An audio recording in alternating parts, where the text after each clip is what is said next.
Next, we will move on to Ms. Whitney Goulstone. She's the Executive Director of the Canadian Immunodeficiencies Patient Organization. She's participating via Skype as well.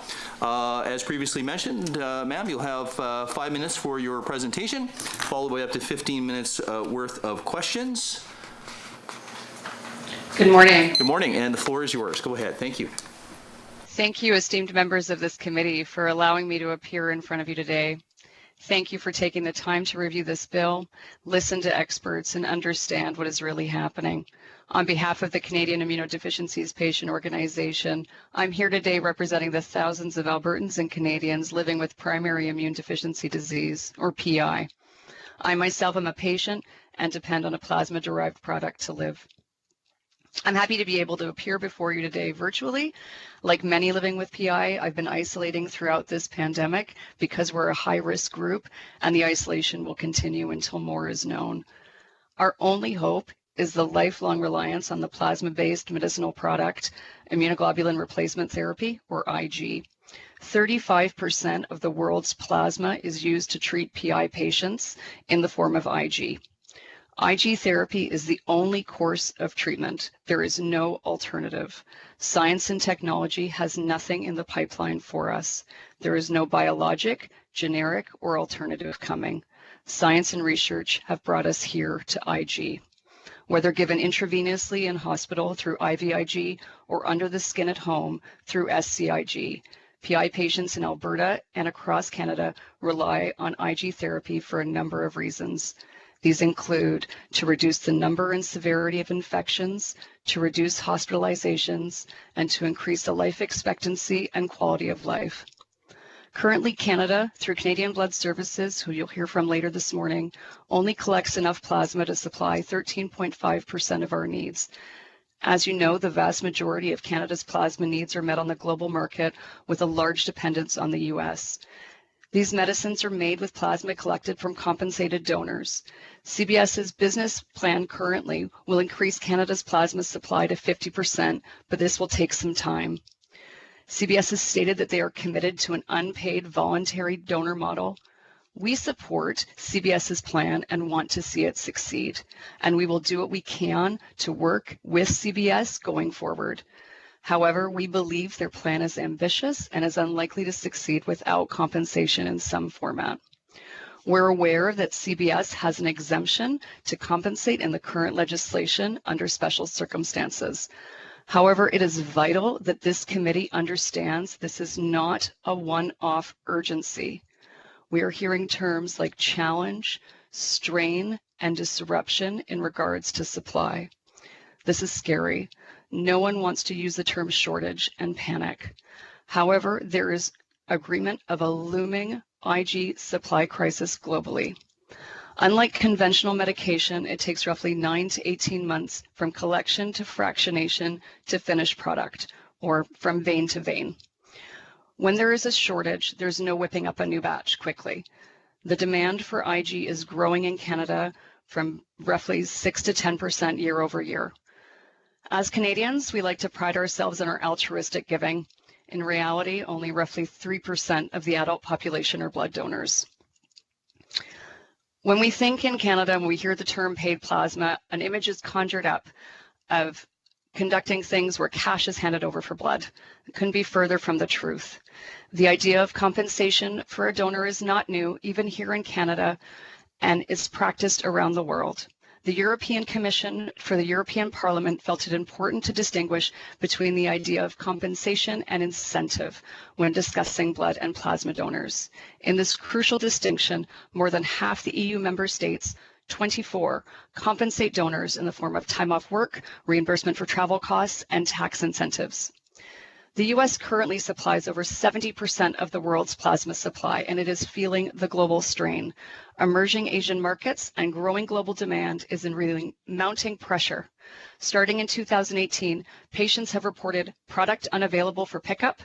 This is happening in the US, the UK, and now here. Last summer, Canada experienced its first ever IG shortage when its sole supplier of SCIG, the home treatment of IG, was not able to meet its forecasted demand. It has taken CBS 20 years to build their whole blood donor base. We do not have 20 years to wait while they build their plasma donor base.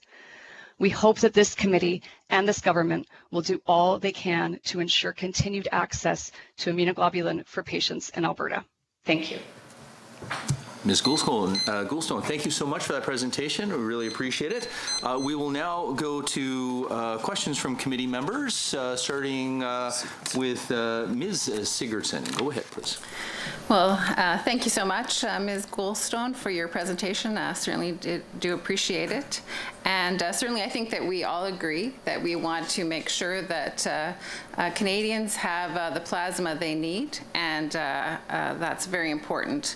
And I have a different situation in terms of my health compared to you. Obviously, yours is ongoing, and I appreciate that must be a challenging health issue. I have leukemia, and in 2018, I had several transfusions of plasma and many blood products, and I was so grateful, of course, to our Canadian system for the support I received and the fact that I'm even still on the planet, because it was a bit touch and go there for a while. But one of the questions that I really want to understand is that distinction, between the different systems and the different provinces. And so I want to ask you, is there any difference in wait times for in provinces that do have paid plasma, like Saskatchewan and New Brunswick, compared with provinces that have the voluntary donations?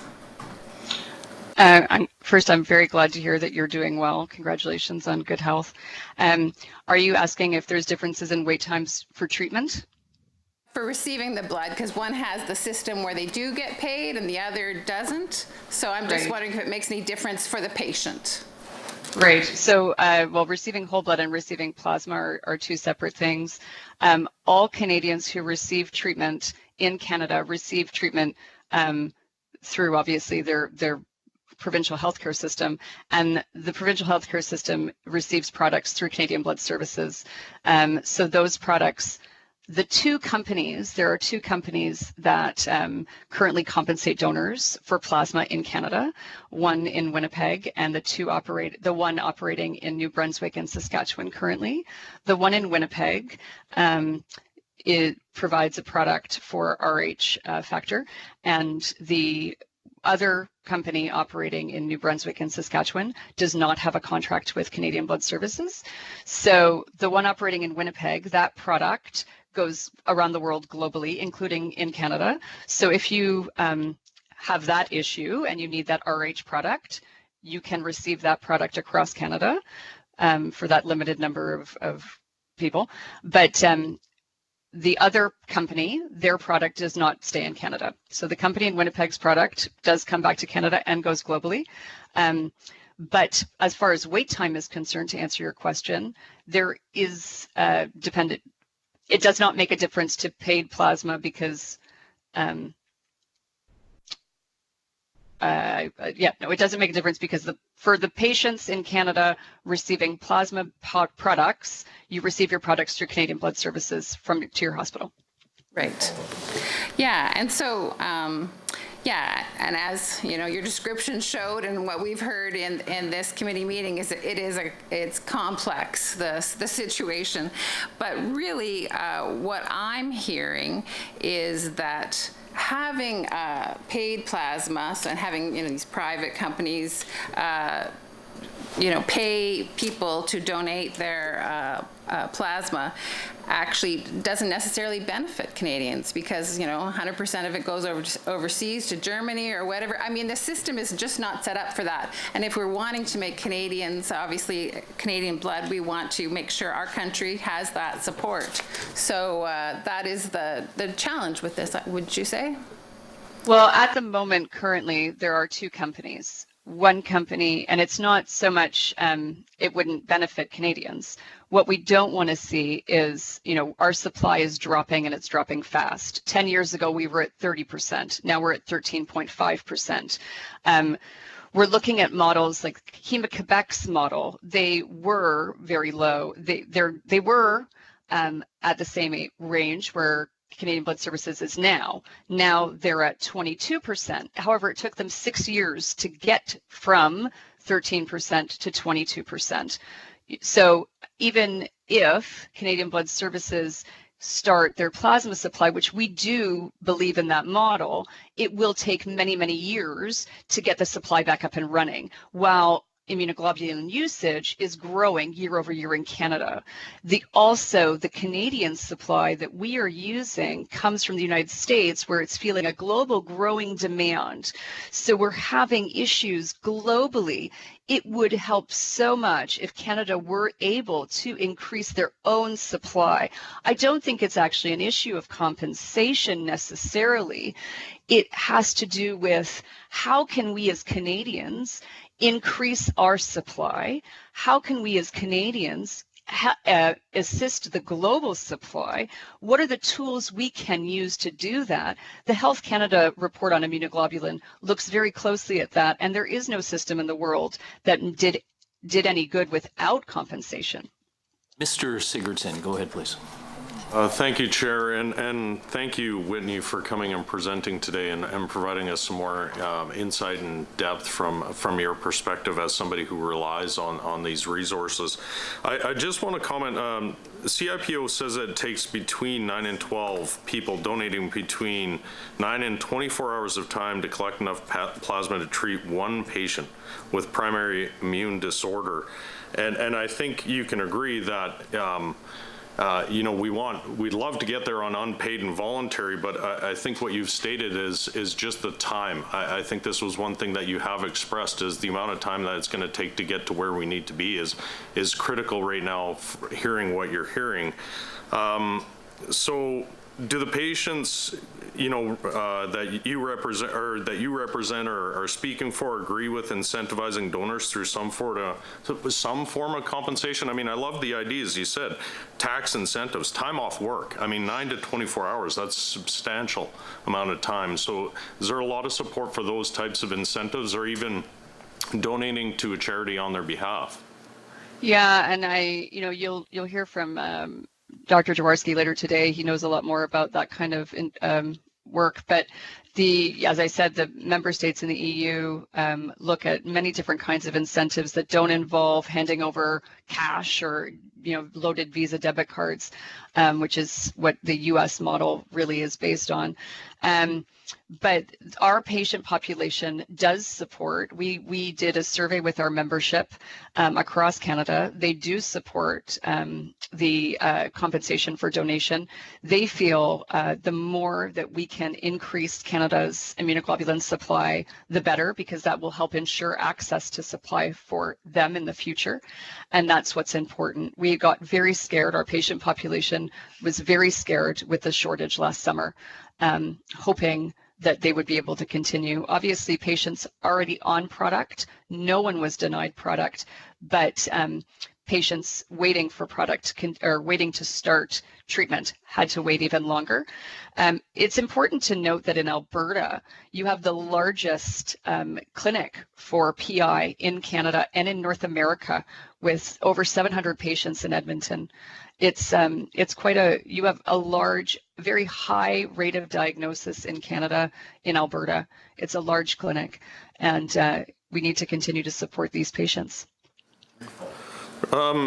Just to go down this road, I mean, to get your perspective, can you elaborate on the shortages of plasma therapies that patients have recently experienced, and how any impacts they have experienced during COVID-19? I think it's important that we get that perspective from your perspective as a treatment patient. So there haven't been any shortages during COVID. There's been some issues with supply from the vendors with vial sizes, things like that, but no shortages. We had a shortage last summer with the in-home treatment, and in Alberta, there was one patient who had was in the ICU with an infection. One PI patient had an infection and ended up in the ICU, and there was a patient with some abscesses while waiting to go on to treatment. So we did have some issues in Alberta for sure while waiting for treatment and waiting to go on to treatment because treatment was delayed for in-home treatment. Those patients did have access to IVIG, but IVIG is once a month and not once a week. So there were a couple of issues in Alberta in the Edmonton clinic due to the shortage. But the shortage lasted 4 months. It was short relatively, and that was due to forecasting of demand. Thank you. Member Pancholi, go ahead, please. Thank you very much, Mr. Chair, and thank you, Ms. Goldstone, for being here and for bringing your personal story, but also the perspective of so many of the people that are part of your group, and it's important to hear from patients, so I thank you for that. I wanted to ask a little bit about, I think overall we're all kind of coming from the same perspective of the fact that there's clearly a shortage of plasma and trying to find opportunities and strategies to improve our plasma access. In Canada specifically, of course, we're talking about Alberta here. And I'm wondering, I understand, I did a little bit of research and reading into some of the history of paid donations, and in Saskatoon, of course, they do allow for paid plasma in Saskatchewan, and I understand CPR opened up a site in Saskatoon, and shortly or a little while after that opening up, I understand that the Canadian Blood Services raised some concerns about the fact that the opening up to paid plasma actually decreased the voluntary donations, and they sort of raised that concern that by it didn't actually increase the self-sufficiency in Saskatchewan with respect to plasma by opening it up to paid plasma. And I'm wondering if you have any understanding or experience with what happened there, and if you could share your thoughts on the fact that in that situation it did not seem to increase voluntary donations or access to plasma. Yeah, happy to address that. I think that Dr. Scher would be able to address that a little further when he's here. As far as I'm aware, and our organization is aware, that is anecdotal data, and there hasn't been a research study done to look at that data further. But we're not aware of any hard data showing crowding out in that area. But if he has some, I would love to see it, and we would obviously, support any efforts they have to bring those donors in. But as far as we're aware, and from the Health Canada study, they didn't correlate any crowding out data in Health Canada study. I think it's important to note that this legislation we hope it's not just about one company. I think if you open a door, you can't just say, well, we'll open it for one company, we won't open it for this company, we'll open it for, you need to be able to say, very reactionary legislation is dangerous. So it's important to note that it's not just, that one company, CPR, which, we don't know much about, but I know they're only operating in 2 places with very limited capacity and collecting very limited amount of supply. Okay, follow up, please. Thank you, and I appreciate that response. One of the things that I think has been noted already is that Bill 204 that's before us today is a very short bill because it essentially just repeals the Voluntary Blood Donations Act. It doesn't have any other provisions in it other than repealing that act.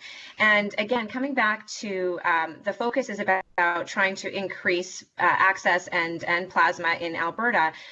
One of my concerns would be is that simply by repealing the Voluntary Blood Donations Act, which did have a specific exception for research, right? So I heard your comments around, there's 2 pieces of this. There's access to plasma that patients who have medical conditions may require, but also about scientific research which led to the development of IG in your specific situation. And so part of my concern is that by simply having a bill that repeals the Voluntary Blood Donations Act, there's nothing in there to actually encourage or mandate that private or paid plasma collection would actually come back to Alberta. So if we're trying to talk about supply, are there things that should be done, in your view, legislatively, that would actually increase private or collection, other than just repealing the Voluntary Blood Donations Act? It doesn't seem to have any other measures in place to encourage that donations and those collections stay in Alberta.